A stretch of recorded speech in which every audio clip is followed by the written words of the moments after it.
Il souffle comme un air de Flower Power ce matin au parc du Cinquantenaire. Des hippies d'un jour se sont rassemblés autour d'une passion, la coccinelle. C'est le cas d'Annie et de Poupette, sa voiture bien sûr. Poupette, exactement. Alors, elle a un peu changé au cours des années. Mais disons que je l'ai achetée avec la même couleur et la capote était noire. Pour moi, ce sont des souvenirs surtout. J'ai appris sur cette voiture, ma mère avait une coccinelle, donc voilà. Et ça m'a toujours attiré et je crois que ça attire quand même pas mal de monde. Des souvenirs qui emmènent parfois leurs propriétaires très loin de leur pays d'origine. Ce sera bientôt le cas d'Addison. Dans un mois, elle part pour un tour du monde dans son van T2.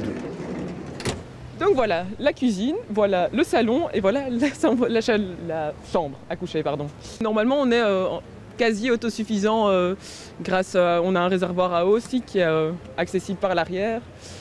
C'est vraiment comme une petite maison mais concentrée sur roues, quoi. Et la bug de son nom anglais n'a pas attendu Addison pour voyager puisque le modèle s'est vendu à 21 millions d'exemplaires aux quatre coins de la planète. De la plus ancienne, comme cette coccinelle de 1959, à la plus moderne Beetle, la star de Volkswagen fait partie de l'histoire. La coccinelle est indissociable de la musique, est indissociable des concerts. Elle a joué un rôle extrêmement important, un rôle de liberté d'ailleurs. Et donc on l'associe ici avec un clin d'œil à la période Flower Power. Et donc effectivement un petit clin d'œil à une période très créative de l'histoire. Une histoire déclinée sur les écrans de cinéma et que vous aurez peut-être l'occasion de croiser sur les routes bruxelloises.